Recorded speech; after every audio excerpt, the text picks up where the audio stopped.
left, boom, you're gone. Yep. Yeah, and I think that what you're saying is true. So it's a microcosm. You have the MAGA movement that gives the diversity of voices, and you have a media network like ours that can have Brian Glenn's voice, Gruber's voice, Jack Posovic's voice, the legacy of Charlie Kirk and Andrew's voice. That's what's important, is that they permit the diversity of viewpoints. Network. I think that's a beautiful thing. Yeah, I thank you so much. I appreciate it. And by the way, you guys will be at CPAC next week. I will be at the White House covering President Trump there. And I'm sure that we'll have lots of cross chat there as well. So glad you guys are with me. Filling in for the great Steve Gruber here on American Voice Live, and I'm happy to do so. Which, by the way, programming note as well. Steve and Ivy Gruber will be taking over the 7 a.m. slot as well. That was a time slot that I was hosting American Sunrise Early Edition, the 7 to 8 Eastern. That is gone. That show is gone. It is now going to be Steve Gruber and Ivy Gruber taking over, going into the big show. And American Voice Live starts right now. This is America's Voice Live. And welcome to America's Voice Live. I'm Steve Gruber. The pulse of the people. We need somebody that's going to hear the people's voice. The truth the mainstream won't touch. This guy is by definition a globalist. And the stories that matter. Rav's own Ben Berquam. Right up over this hill, we got an cartel. I see him. Live. Breaking news right now here on Real America's Voice. Unfiltered. These people are domestic terrorists. And unapologetic. We're here to take a stand for God and country. Let's feel good, doesn't it? America's Voice Live starts now. All right, let's kick off this Friday. Welcome to America's Voice Live. I am Brian Glenn, filling in for the great Steve Gruber. Today is Friday, the 20th of March in the year of our Lord, 2026. Let's get into today's top stories. As always, thank you for tuning in to Real America's Voice. We do appreciate that. U.S. Secretary of War Pete Hegseth says U.S. military is escalating its air campaign against Iran with larger strike packages as Operation Epic Fury continues in full force. More details on that coming up a little bit later today. Also, as oil and gas prices continue to rise, President Trump issued a warning in a Truth Social post that Iranian oil and gas fields could be placed in the crosshairs of U.S. military action as the IRGC continues targeting energy assets. More on that as well. Then later, an explosive undercover investigation by Accuracy in Media caught a Western Kentucky University administrator admitting the school is still teaching DEI and anti-racism and equity because of an accredited requirement loophole. I'll have more details on that later on. But first, I want to start with the war in Iran. That's our top story going into today. Under President Trump's leadership, Operation Epic Fury has emerged as a stunning demonstration of America's restored strength and resolve. In just weeks, U.S. forces has crippled Iranian military terrorist infrastructure, earning broad approval from Republicans and a growing share of American public alike.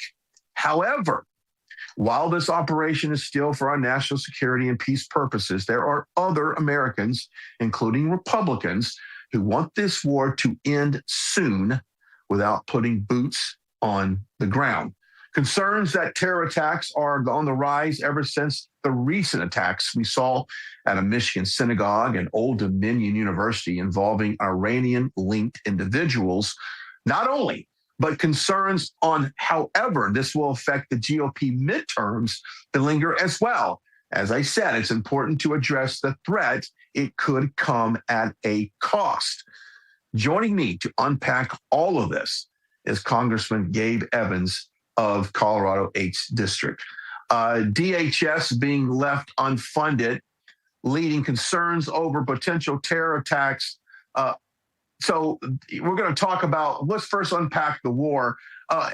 All that's going on right now, Congressman, where do you assess where we're at right now in terms of pushing back and destroying this Iranian regime? Yeah, well, great to be on with you. You can see 22 years of my resume behind me. I was a cop for 10 years. I was a soldier for 12 years. I deployed to the Middle East, specifically to this region to counter Iranian aggression in the Persian Gulf, or as we called it when we were over there, the Arabian Gulf. And so this is something that I'm very, very familiar with, both as a UH-60 Black Hawk helicopter pilot and also my battalion's intelligence officer. This was a decade overdue. We know the Iranian regime preaches daily death to America. They're the global sponsor, global leading sponsor of terrorism. You mentioned some of the terrorist attacks that have occurred in the United States, and they were showing no signs of slowing down. In fact, in negotiations just a couple of months ago with the administration, they bragged about having 1,000 pounds of 60% enriched uranium, in addition to massively increasing their ballistic missile and their drone capability, by which they would be able to hold that entire region and U.S. interest and allied interest in the region at risk by being able to unleash swarms of ballistic missiles and drones, and then behind that continuing to work on their nuclear ambitions. So it was high time that Iran in particular understood that there is no better friend and no worse enemy than the United States. And so I'm very glad to see this operation moving quickly. I think it's going well based on my experiences over there, because this shows that the U.S. is willing to take that decisive action and project peace through strength by dismantling the terrorist capability of the Iranian regime. Absolutely. Pushing back on that is definitely a task. Now, the other is opening up the Strait of Hormuz, which a large percentage of the world's oil goes through that. Now, I think we use about 2 to 3% of that oil. I wish we didn't use any of it, to be quite honest with you. I'd rather have energy independence here in this country, not rely on anything happening over there. But where are we at as far as bringing our allies in to help us secure that region so we can open it up and get a little bit more activity going through there? Well, you hit the nail on the head, which is that even though 20% of the world's oil goes through the Straits of Hormuz, a very, very small percentage of that actually comes back to the United States. So if you go look at oil prices, U.S. oil, the WTI, West Texas Index, is actually still below $100 a barrel, whereas the Murban Index, which is Middle Eastern oil, that's almost $50 higher. And that oil includes sanctioned Iranian oil, sanctioned by the United States Congress and enforced by the administration, enforced by Republican administrations. That was oftentimes going to some of our leading global competitors, places like China and other communist or nefarious regimes. And so what we're seeing right now with the Straits of Hormuz is not only the military operation to dismantle Iran's ability to project terrorism beyond their borders, but it's also putting America's allies and it's putting America's adversaries in a difficult position where they get to decide, are they going to actually pony up, and in the case of our allies, do what they say they're going to do, meet that 2 to 5% NATO obligation of spending, of their GDP toward spending. And then in the case of China, is China going to exert any pressure to try to turn the lifeline that the Straits of Hormuz are back on for the Chinese? And so it really is, as you said, it's a global flashpoint. It's a global flashpoint that is having some impact on American oil prices, but not nearly the same impact that it's having on regimes like the Chinese communist regime. And so this just goes back to basically that Reagan concept of free market economies are stronger than oppressive, tyrannical communist economies. And so while there's a little bit of a pain at the pump right now for Americans, that pain is exponentially magnified for a lot of our competitors who have been taking advantage of the United States and the free trade that we've provided through the U.S. Navy. And now that is somewhat being impacted through the Straits of Hormuz, you've got these other countries that have to decide, are they going to pony up and help, or are they going to watch their oil prices and their fuel prices skyrocket significantly more than what's happening in America? All right, let's transition a little bit closer to home with DHS funding or being left unfunded, I should say. Does that open up any additional potential risks for terror attacks here on our soil? Massively.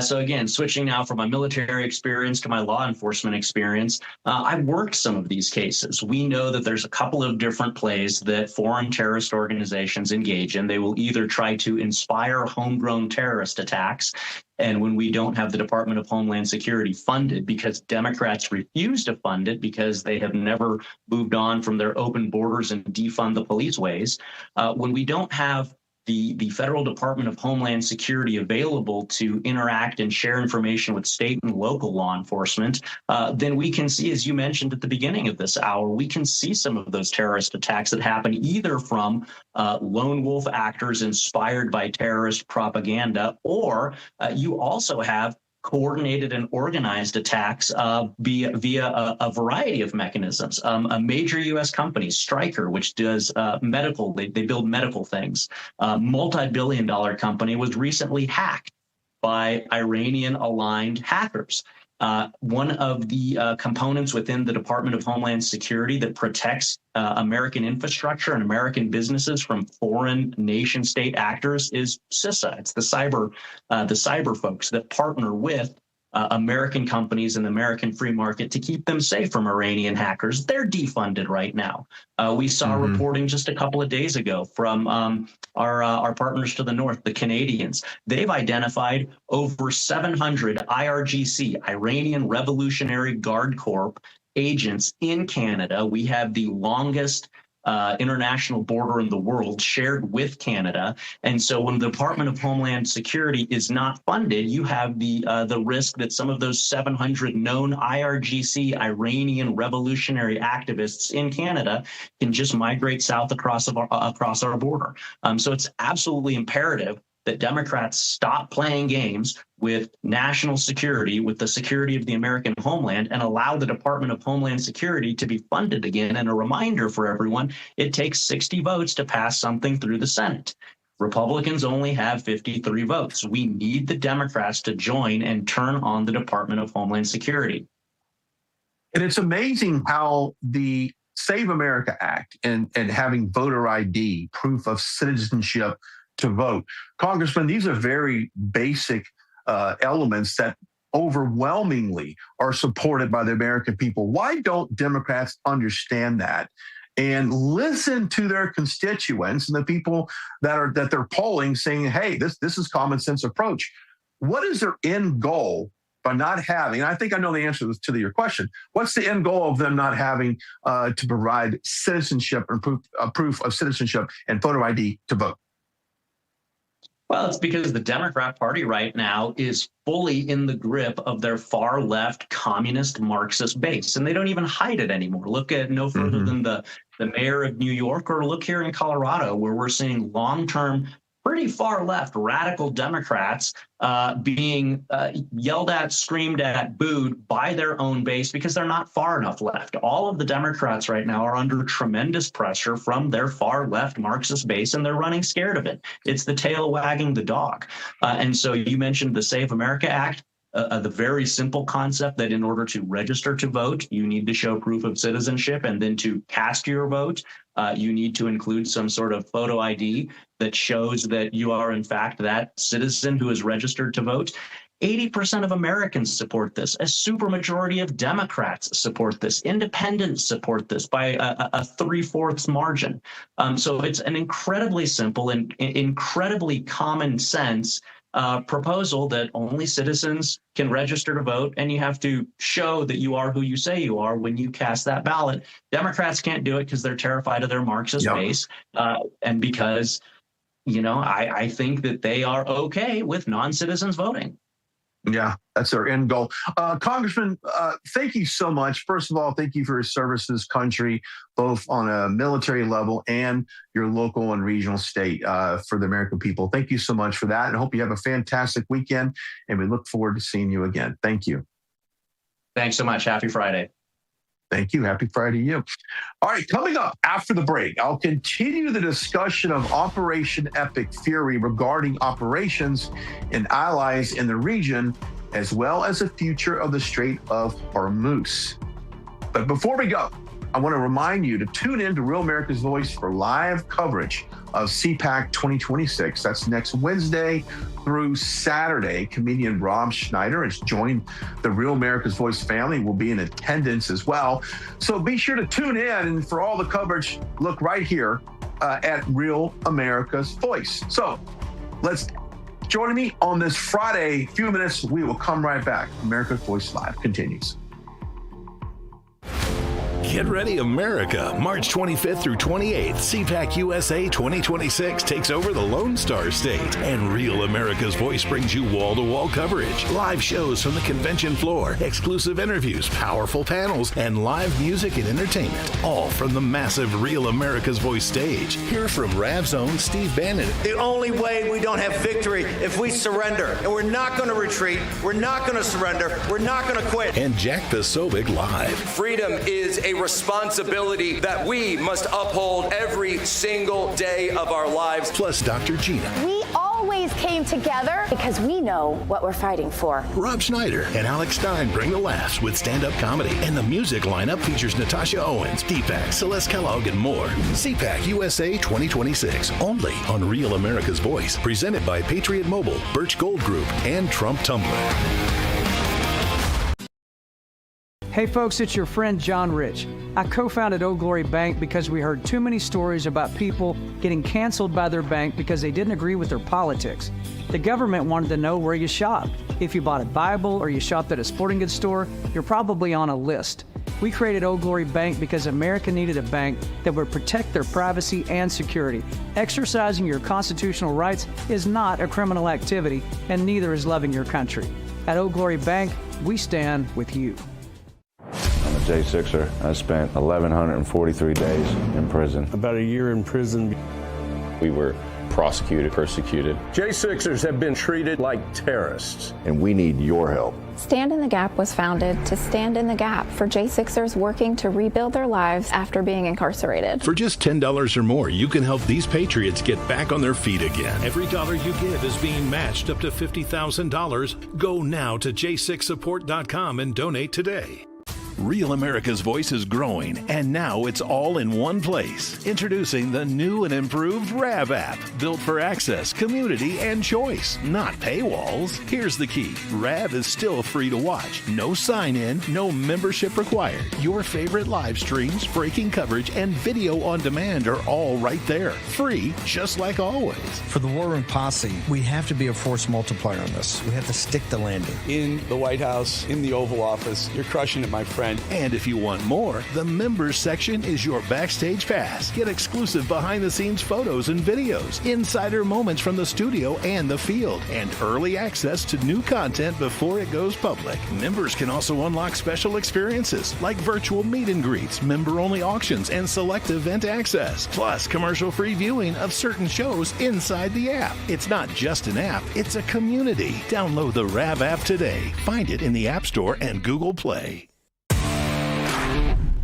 It's Mama Love in northern Minnesota. You know, a collective voice is much louder than a single voice. Thanks, Rav, for giving us a place to chat and connect. See y'all in chat.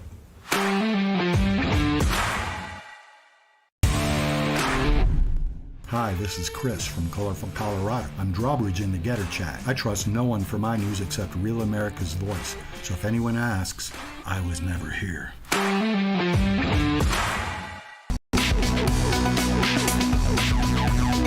All right, happy Friday. Brian Glenn filling in for the great Steve Gruber. He'll be back on Monday. All right, continuing the discussion of Operation Epic Fury. Now, U.S. Secretary of War Pete Hegseth says the U.S. military is escalating its air campaign against Iran with larger strike packages aiming to cripple Iran's missile and drone capabilities. Reports indicated about 2,500 Marines accompanying the amphibious ships are being deployed to form a part of a second Marine expeditionary unit headed towards the region. Now, while officially ordered discussions or preparatory movements suggest that ground operations, especially around strategic points like Khargov Island, remain in planners' consideration. Now, breaking all of this down to discuss is scholar and speaker and author Dr. Steve Turley. Now, there's a lot of moving parts on this war, and I told you in the break, I've got a PhD in common sense, but I do not have a PhD in war maneuvers. But let's talk a little bit about what's happening now. Obviously, the U.S. being very dominant in the air campaign. We've sunken all of their ships. They're basically on the bottom of the ocean. Now we're focused on the Strait of Hormuz. Doctor, break it down for me. Where are we at right now? Yeah, that was a great framing. I think a really helpful way of understanding what's happening is we're watching a fifth dimensional warfare defeating a third dimensional military. So third dimensional warfare operates across the three classical domains of land, sea, and air, right? So you build tanks, ships, fighter jets, you harden your bunkers, you train your soldiers, you buy your missiles. Iran did all of that in spades and did it seriously over decades with Russian and Chinese help. That's third dimensional warfare, land, sea, and air. It's defined warfare for thousands and thousands of years. Fifth dimensional warfare adds two more domains on top of the three: cyberspace and space itself, right? Space Force. But more importantly, it doesn't just add those domains, it fuses them. So real-time satellite intelligence feeds directly into targeting algorithms. Cyber operations blind enemy radar before single aircraft crosses the border. Space Command denies the enemy GPS while preserving their own. Electronic warfare aircraft cut the nervous system of an integrated air defense network. All the while, stealth bombers fly through it undetected. Every domain talks to every other domain simultaneously in literally milliseconds, compressing what used to take days of planning into a kill chain measured again in literally seconds. And so the result of what we're seeing is not just it's not a fair fight in the traditional sense. It's a Brian, it's a category mismatch. It's like pitting a medieval castle against a precision drone strike. It's not that the castle was weak. The castle's just simply operating with a different physics. Iran's air defense was formidable, but against another comparable third dimensional threat. But against a fifth dimensional threat, it turns out that it was rendered totally irrelevant. That's what we're seeing playing out in this war. What Operation Epic Fury has revealed in real time is in the most visceral possible way is that we have now entered a categorically different era, one in which the decisive variable power is no longer how much military hardware a state possesses, but instead what technological generation it operates in. Now, one of the things that we're waiting for, Doctor, is the Iranian people to, quote, rise up and take control of their government. And what that looks like, I have no idea. President Trump has often said that these people face a lot of dangers in doing that because obviously the government still, for the most part, is in control, and there's a lot of violence towards the people. So how do they take control of this government and gives us an exit plan to get out? Yeah, it seems like it's a multivariable outworking there. It could be just a matter of the inability for the regime to project power. I know I'm a little goofy here, but I like using the abominable snow monster example from Rudolph the Red-Nosed Reindeer. Okay. Everybody feared him. He was really scary. And then what did he lose? He loses his fangs, and then nobody's scared of him anymore. And they start calling him the Bumble, and he becomes compliant and neighborly and the like. That's what they're trying to do, the regime, completely defang it, remove any fear, because that's how they've operated as a autocracy for these 47 years, through the realm of fear, remove any fear that the people would have, and then the people would spontaneously rise. Another scenario is that the Mossad already has a couple of generals, turncoats inside. And they're the ones who are going to help lead a rebellion from within maybe just the civilian army as opposed to the IRGC, possibly somebody inside the IRGC.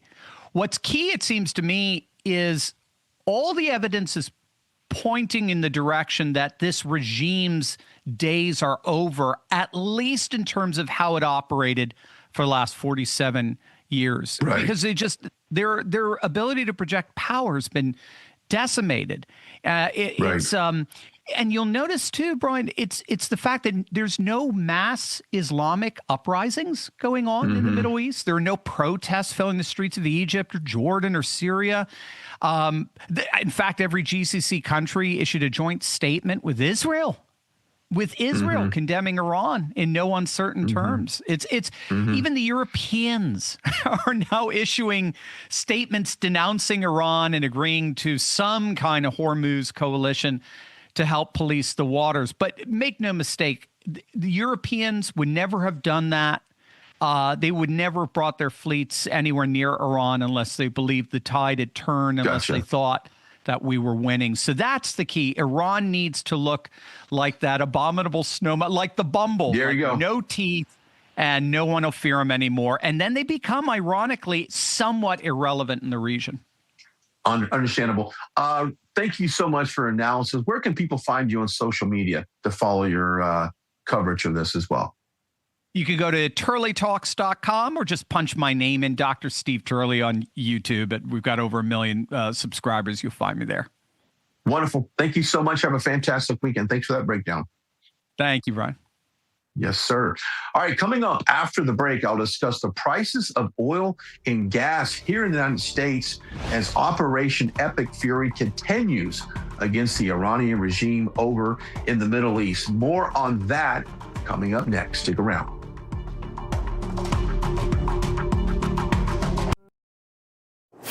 When it's breaking, we're moving. Breaking news. Breaking news.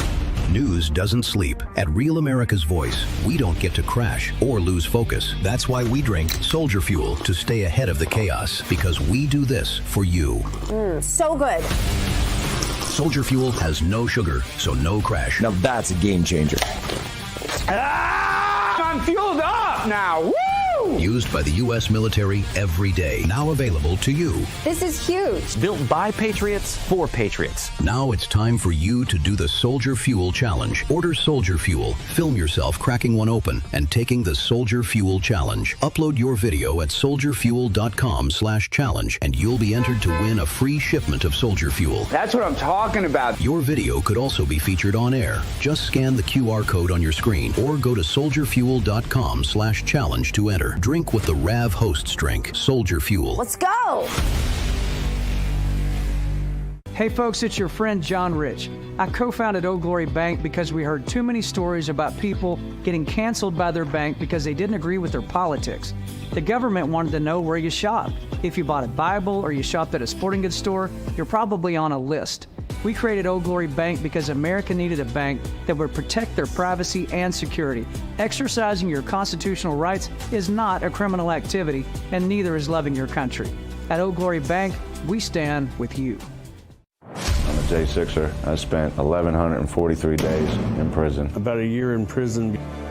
We were prosecuted, persecuted. J6ers have been treated like terrorists. And we need your help. Stand in the Gap was founded to stand in the gap for J6ers working to rebuild their lives after being incarcerated. For just $10 or more, you can help these patriots get back on their feet again. Every dollar you give is being matched up to $50,000. Go now to j6support.com and donate today. This is Rashad from Boston, Massachusetts, and I love Real America's Voice. It is the best place for real news and content. Much love.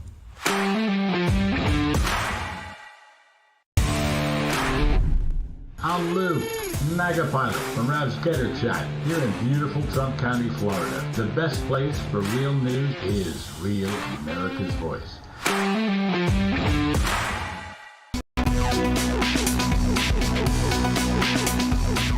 The war with Iran enters its 20th day. Oil prices rose to nearly $110 a barrel this morning, and Americans are feeling the squeeze. Now, nationwide gas prices have surged to more than $3.80 a gallon, driving home heating and transportation and everyday goods slightly higher. Now, overnight, President Trump raised the stakes, warning in a Truth Social post, Iranian oil and gas fields could be placed in the crosshairs of U.S. military action if the IRGC continues targeting energy assets. Now, a strike could significantly impact both U.S. and global energy markets. Here to discuss how this could impact the world is Chairman of Americans for Energy Dominance, Sam Romaine. Sam, thank you so much for joining us. We were talking a little bit in the break about diesel prices in particular, because this is really how we move goods across this country by truck, and that's obviously ending up costing us more. Yeah, thank you for having me on the show. I've been on the show a few times now. It's always a pleasure. There's a lot of things that are taking place right now, and the most important takeaway is that energy infrastructure is a target of war. And energy markets are very sensitive to war. But the bigger question, too, is why are we as Americans so dependent on Middle Eastern oil still to this day? You have gas prices going up. You have diesel prices going up. You have fertilizer and food that are going to be impacted by this. You have liquid natural gas, LNG, which powers a large majority of our country, affected by this. And the simple answer, the real simple answer is basic supply and demand, right? As the United States as a country actually does not use the Strait of Hormuz as much as other countries do. But when those countries can no longer access these energy commodities, we start to send it to them, which increases the price, right? That also increases the price on homeowners. And we need to be asking ourselves, why are we making it so incredibly difficult through regulation and red tape and fees to become energy independent as a nation, and especially as a homeowner? We should be protecting our citizens here in America from the overseas whims of the Middle East. And we should be able to project power as the world's superpower. We should be able to project power overseas without directly impacting our everyday citizens at home. That's the real question. No, and I'm so glad you broke that down, because as that gets disrupted, more people lean on buying our oil and natural gas, which raises the price. I'm glad you brought that up, but it does bring up that bigger picture. I mean, President Trump ran on drill, baby, drill. We have been drilling. I know that West Texas has more natural gas and oil than we know what to do with. We have so much in oil reserves. But as an American, we look at this and go, why are we risking American lives? Why are we in this war, risking American lives to what? So the other countries can get their oil? I could give a rat's you-know-what about any other country other than the U.S. right now. And it just, when I see the battle of the Strait of Hormuz and you see so much activity going on right now, I got to ask myself, is it worth risking American lives so that the rest of the world can get their oil? I guess that's another question that I can raise as well. Yeah, look, I'm not as well versed on geopolitical war conflict as your last guest was, but I would say that I and most people care about American issues and these are kitchen table issues that are taking this country by storm. If you just look at Virginia, New Jersey, even Nevada, we have lost or may even be on the edge of losing important governor seats over kitchen table affordability. War is not making that easier. Now, I do believe as the world's superpower, if we want to project power overseas for whatever reason, good or bad may be, we should be able to do that without directly impacting the citizens of America. But that also comes down to permitting and regulation and transportation here at home. I mean, just to build a nuclear plant, for example, I'm 32, okay? There have been nuclear plants that have been stuck in permitting here in America longer than I've been alive. It takes 15 to 20 years to build a nuclear facility. I'd love to say that nuclear is the future, but we can't build in this country without regulation just stifling everybody. You're absolutely right. And it's one of the cleanest forms. It's most productive. I'm with you on this. I wish we did more of that. I wish we had more time to talk to you as well. Sam Roman, thank you so much for joining us on this Friday. All the best on the weekend. Thank you. Cool. Thank you so much. Yeah, we need to get that nuclear energy. I'm telling you, it's clean, it's safe. Got to do it. All right, think about this. In 2006, $20,000 equaled roughly 33 ounces of gold at spot prices. Now, today's prices, those 33 ounces be worth about $165,000. So smart Americans diversify a portion of their savings into precious metals, and that's why you need to consider buying gold from our friends over at the Birch Gold Group. Now, thousands of years, gold has always been a store of wealth, and today it's a crucial part of any balanced strategy. Even better, the Birch Gold Group can help you convert an existing IRA or 401k into a tax-sheltered retirement account in gold. Just text America to 989898 to receive your free information kit on gold. There's no obligation, just useful information. with an A+ rating from the Better Business Bureau with tens of thousands of happy customers.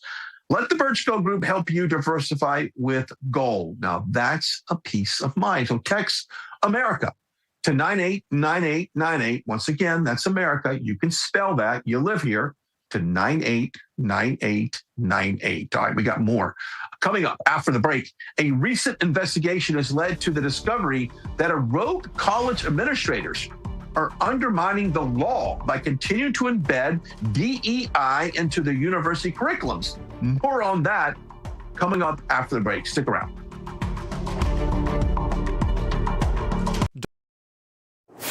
When it's breaking, we're moving. Breaking news. Breaking news. News doesn't sleep. At Real America's Voice, we don't get to crash or lose focus. That's why we drink Soldier Fuel to stay ahead of the chaos, because we do this for you. So good. Soldier Fuel has no sugar, so no crash. Now that's a game changer.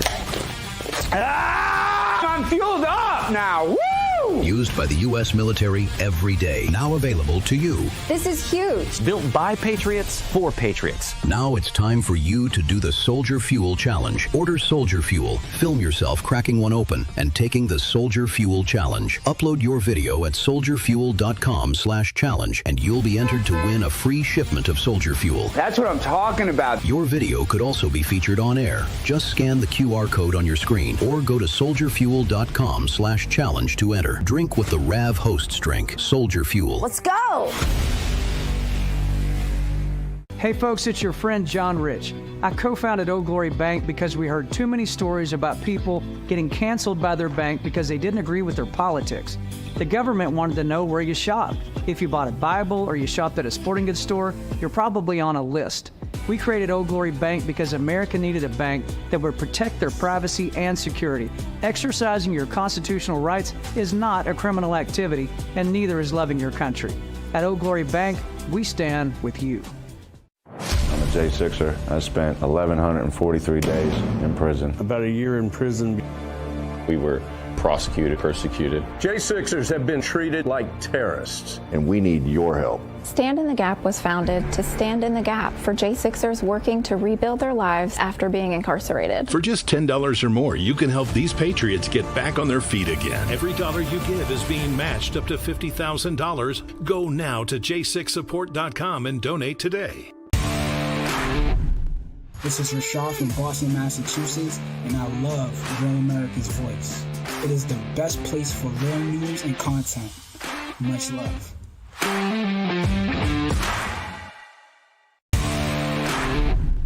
I'm Lou, MAGA pilot from Rav's Gator Chat here in beautiful Trump County, Florida. The best place for real news is Real America's Voice.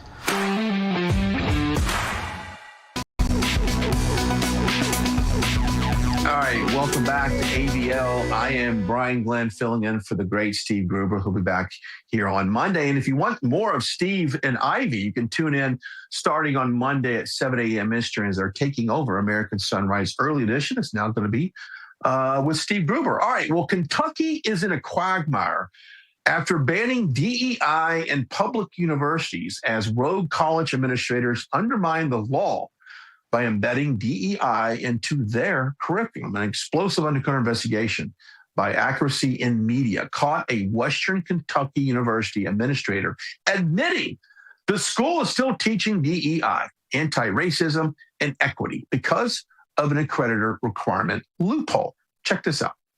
5 prerequisite courses that are associated with their program, like Social Work 101, a psychology class, a sociology class, a DEI course, which can be from a lot of different choices. Coming from California, I was really worried because at least out there, I know like DEI works specifically like anti-racism. Right, precisely. Is still like allowed out there, and I didn't know that coming to Kentucky it would be, but I mean, you guys have it in the program. So that's what actually, this program, the entire Department of Social Work, and probably that's what most programs that are offered out in California or at any higher education, we're accredited by the CSWE, which is the Council on Social Work Education. Yes, if you go to, let's say you don't even want to go to WKU, if you go to a college that has a social work program that's accredited by the CSWE, yeah, it's in their curriculum standards that we teach about ADEI, anti-racism, diversity, equity, and inclusion. Yeah. And that doesn't have anything to do with what the government would like us to do. Here to discuss that is the president of the Accuracy in Media, Adam Gillette. Adam, welcome to the show. Thank you for having me. All right. Are we surprised this is still taking place? I thought we did away with all the DEI. And you know, the Democrats, in my opinion, they lost the White House last year because they embraced too much of it under Joe Biden. But obviously, they're still doing it. Well, our hidden camera investigators go to red states across the country that have banned DEI, supposedly. According to legislation within their state, they go to Kansas, Kentucky, Tennessee, Florida, Iowa, and we find this stuff everywhere we go. Some of the absolute worst has been in the state of Kentucky, and it's as you saw in that video. The law they passed is weak. It bans DEI offices. Well, they simply just renamed those and changed the job titles, and it doesn't even ban DEI in the curriculum. So now, as they tell us, it's embedded in every facet of education. You know, did you have any kind of whistleblowers? I mean, you see occasional posts on social media where someone will go to a company or perhaps in an education establishment of saying, I can't believe that they're doing fill in the blank. I mean, do you guys get a lot of tips on this stuff? I can't help but think this is nationwide as well, not just Kentucky. Sure. You know, we don't need tips. We just need a GPS to the nearest university, and odds are we're going to find it. You know, as I said, in Kentucky and in nearly every state that supposedly banned DEI, they didn't ban it from the curriculum. Now, the excuse they use is that the accreditors require it. Now, I have no problem with talking about controversial topics, communism, fascism, DEI, in the appropriate course. You want to discuss that in philosophy or, you know, politics class, knock yourself out. But you shouldn't be discussing it in math class, nor should you be promoting it. Only the Florida DEI ban bans the promotion of identity politics. All of these other states backed down to the accreditors and allowed them to push it in every facet of education. They most commonly brag about promoting these ideas in social work, in criminology, and in education. When you wonder why your K-12 schools are run by radicals, it's because they were taught by administrators and educators who use a DEI-focused curriculum. Now, Adam, as a parent, what can we do if all of a sudden you find out that your child is enrolled in university and next thing you know, this garbage comes up? Is there any recourse from a parental standpoint?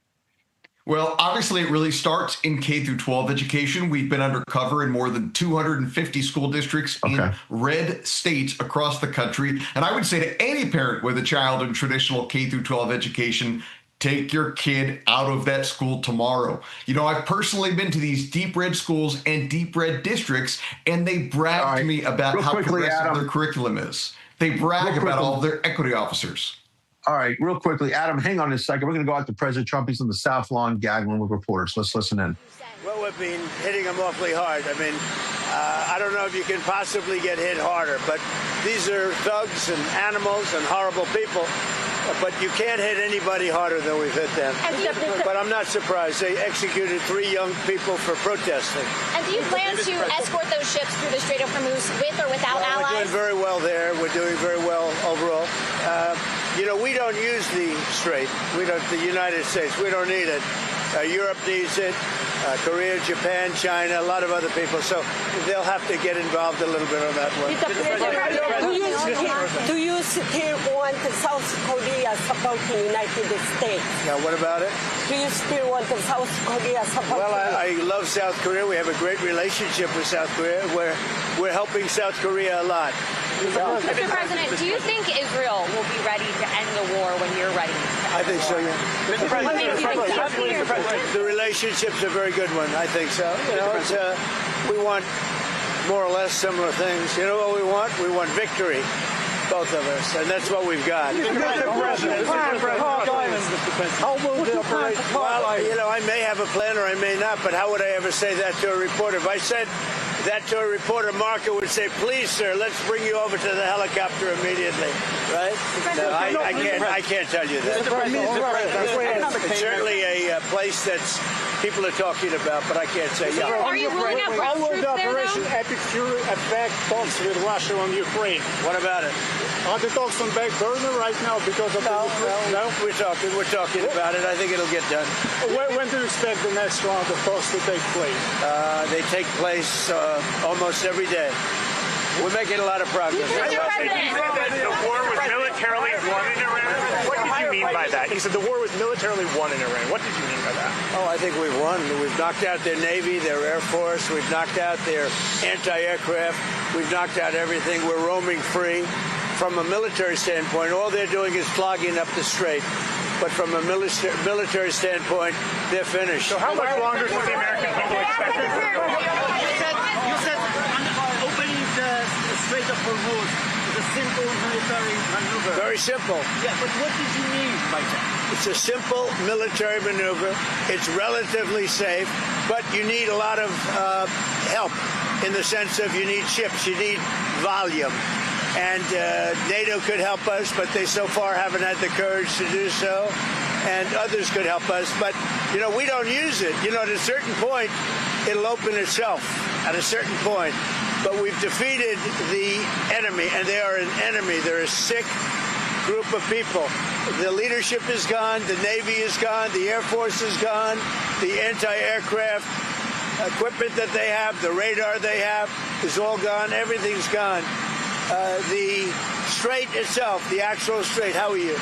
The strait itself is, we're doing a good job, but it would be nice if the countries, including China, if the countries that use it, China uses it 90% of their energy. Japan is 95% of the energy. It would be nice if those countries would get involved.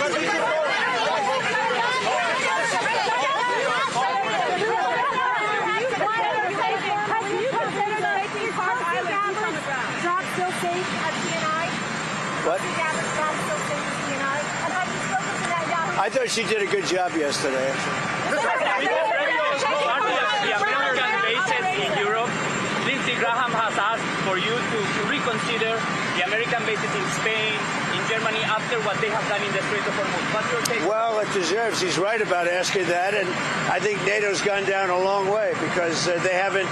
They should be helping with the Strait. They get much of their energy from the Strait of Hormuz, and if Lindsey Graham said that, and don't forget, he was the big NATO guy for a while, and now he's not. And a lot of senators and congressmen, they're very upset with the fact that NATO has done nothing. Pompeo is calling for a ceasefire in the Middle East and to reopen dialogue. Would you say that's hopeful? Well, look, we can have dialogue, but I don't want to do a ceasefire. You don't do a ceasefire when you're literally obliterating the other side. They don't have a Navy. They don't have an Air Force. They don't have any equipment. They don't have any spotters. They don't have anti-aircraft. They don't have radar. And their leaders have all been killed at every level. We're not looking to do that. Thank you.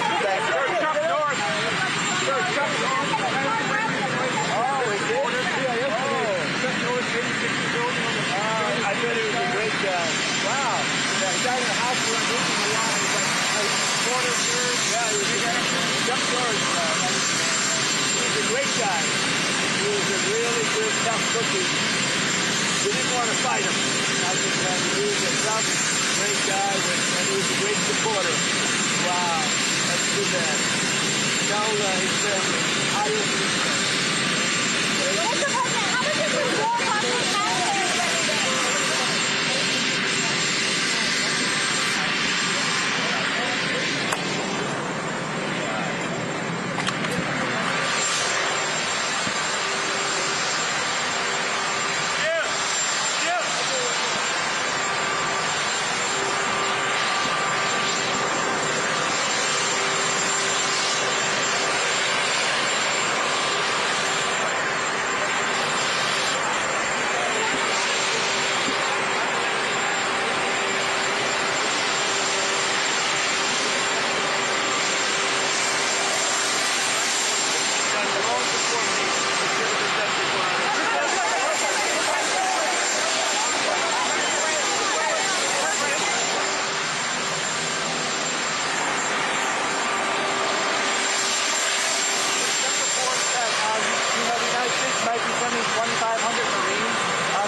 CNN would do that.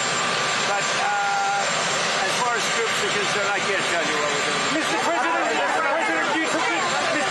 you took issue with Australia, Japan, and South Korea this week. Yeah, I was very surprised. Very surprised about Australia and what? What would you like them to do? Well, they should get involved, and I was a little bit surprised that they said no, because we always say yes to them. What did Australia say no to?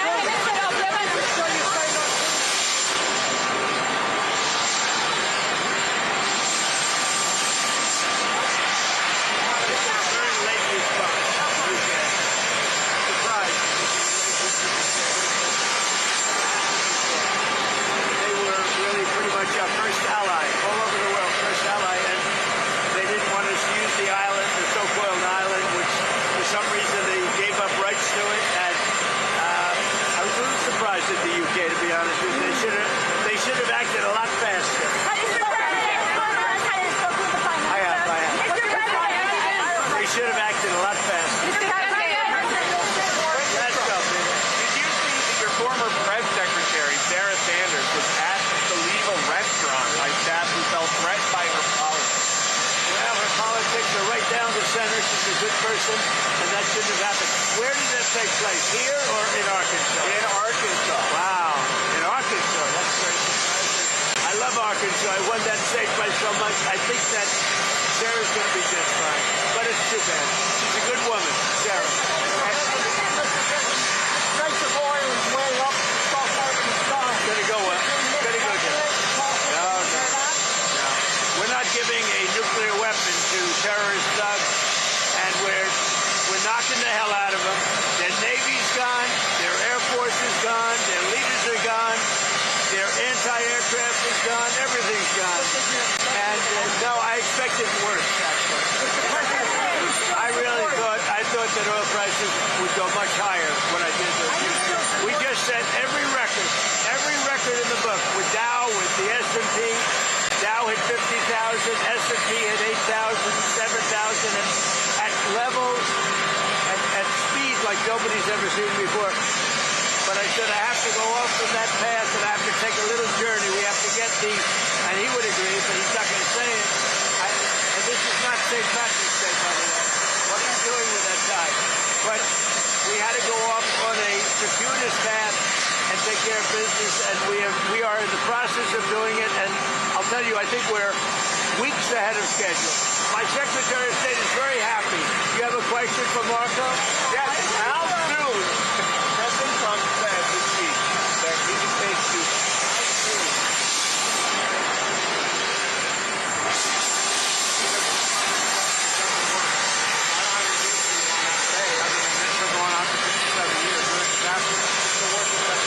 And what are you guys hearing from your Senate colleagues about the chances of the Save America Act? Doing okay. Voter ID, you have to have citizenship to vote, and I'm hearing very good things. I mean, I was hearing negative things because the Democrats are all against voter ID. They're all against citizenship to vote. They're against transgender. They like the transgender thing with utilization of your children. All of the things that we talked about. We added to no men and women sports, right? You know that. We added that. And when you add them all up, whether you take 4 or 5, I think they're all 95 to 99%. I hear it's going, it should be an easy path. But we need Democrat votes. They don't want to approve voter ID because they cheat. They don't want to approve citizenship. In other words, we want to have citizenship in order to vote. You have to prove your citizenship. The Democrats don't want to do that. You know why? Because they want to cheat, Peter. Now, speaking of something that's more pleasant, see that? It's going to be the greatest ballroom anywhere in the world. Nothing like it. And they just started today one of the biggest pours of concrete that's ever been seen in Washington. When they're doing the construction, does it ever wake you up? It makes me happy. When I hear those pile drivers, my wife doesn't love it, but I love the sound. I love the sound of concrete. I love the sound of pile drivers. Mr. President, how are you, Mr. President? One question. How are you? Well, that was a classic South Lawn briefing with President Trump, going from everything from the death of Chuck Norris to the progression of securing the Strait of Hormuz to oil prices, even to a reporter's tie. Good stuff there. All right, thanks for hanging with us. We got about 3.5 minutes left now. Let's go to the outcome of the 2026 midterm elections will shape our country's directions for years to come. Seats in both the House and the Senate are up for election, making this cycle a crucial moment for leadership and policy decisions that affect all Americans. For voters, the focus isn't on politics as usual. It's on real life issues, from the cost of living to the economy and to the day-to-day challenges facing American families. Joining me now to discuss that, congressional candidate running to replace Byron Donald's open seat in Florida 19 is Jim Oberweis. Jim, thanks for hanging with us as President Trump was on the South Lawn. Real quickly, where do you think, as far as what is your prediction of the midterms amongst, we're in a war, which politically, if you go by the playbook, it's not number one thing you do is get into a war in a political season. We're rebounding from the economy. What's your take on the midterms coming up, or what is important to Americans? Brian, look, it's always difficult for the team that is out of power, that is in power. The out of power team usually picks up some seats. This, I think it's too early to say. I think we'll know more in September. And I think it's going to depend a lot on what happens in Iran. Hopefully the president's got a plan that will work. He has more information than I do. If in fact he can pull it off and we can get a favorable regime in Iran, we're going to do very, very well. I will tell you one thing for sure. We're going to do very well in the 19th congressional district in Florida. And I think all across Florida will come home very strong. Yeah, let me ask you a question. You've been talking to your potential voters. What's on their mind right now? Well, certainly the economy is one of the issues. I've been talking about the dangers of our uncontrollable, unsustainable growth in our national debt. This, to me, my business, running a mutual fund portfolio, starting a mutual fund business, and I'm very aware of the dangers and the risks that we have. If we get a sudden surprise in our financial markets, this could lead to much higher inflation and much higher interest rates, neither of which would be good for most people in their pocketbooks. So I'm running to Congress to try to help bring control of that. In fact, I have proposed a no budget, no pay. It's Congress' job to pass a budget. If they don't pass a budget, Congress should not get paid, period, end of discussion, and no retroactive pay. If we do that, that would end continuing resolutions. It would end government shutdown. So I think that's a crucial idea. And Senator Rick Scott, our senator here in Florida, has already proposed that. John, let me tell you something. I hope our viewers are paying attention right now if they live in that district, because that is an excellent point. I've heard other members of Congress talk about this for years, but it's going to be tough to pass. I'll just say that because, look, when everyone talks about protecting taxpayers' dollars, but we're $37 trillion in debt, they've done a really crappy job of that over the last 20 years or so. That's a great approach to that. All right, so you got an amazing resume. Why not just retire, relax, enjoy your life? I did. Well, I did exactly that. But when Byron announced that he was going to be running for governor, I literally had 8 or 9 people in the first week come up to me and say, Jim, we need your financial background. We need your financial experience and legislative experience in Washington, D.C. because of this concern that I've had for a long time over the national debt. And I've had a long time concern over illegal immigration. And quite frankly, I proposed a solution there too. We think this can, it says cut off all government payments to illegal aliens. No more unemployment, no more SNAP benefits, no Social Security, no Medicare. If we do that, it's going to save a lot of money. It also will very likely make a lot of illegal aliens decide to self-deport, go back to their home country because there's no longer the financial incentives to be here. Win-win for everybody. Hey, real quick, about a minute and a half left. I'm up against a hard break. Give me the timeline here of the Florida primary, obviously the general in November. When is the primary there in Florida? It's August 18th, so a little less than 5 months. Okay, so you're out on the campaign trail. How can people get more information about your campaign if they want to learn more about you, perhaps donate? I know it takes money, even though I know you're probably self-financing a lot of it, which is great, but money always helps as well. How can people get more information about you, sir? Absolutely. Our website is votejimo.com. We would love to have you take a look. And by the way, on the website, there's a press release that we just did on the SAVE Act, which I think is crucial to assuring fair elections going forward. And it's interesting that many Democrats, including Chuck Schumer, voted for something very similar in 2002. Now, how they could vote favorably for a voter registration with ID in 2002 and now oppose it makes no logical sense to me whatsoever. Yeah. Jim, thank you so much for joining us on this Friday. Have good luck to you, and we'll speak Thanks, soon. Ryan. Have a great weekend. Thank you. And thank you to our viewers who tuned in today. As a reminder, we'll be back here next week. All CPAC coverage will continue Wednesday through